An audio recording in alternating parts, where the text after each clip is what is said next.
Thot pejgamberi sallallahu alaihi wasallam në hadithin të cilin e transmeton Abdullah ibn Omeri, Allahu qoftë i kënaqur me të, hadithin e bën të mirë Hasan imami dietari Albani, Allahu i mëshiroft.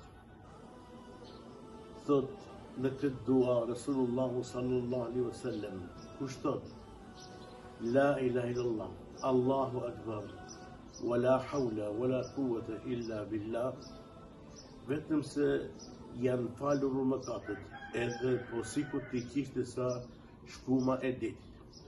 Andaj thuni këtë dua, mësoni, nga se është dua madhështore.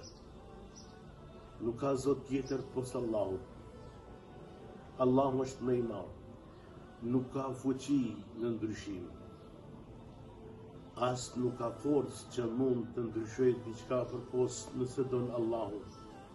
Prandaj mësoje, nga se është një dua me vlerë të madhe.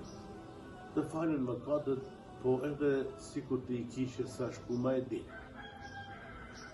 La ilaha illallah, Allahu akbar, wala hawla wala quwwata illa billah. Mësoje këtë.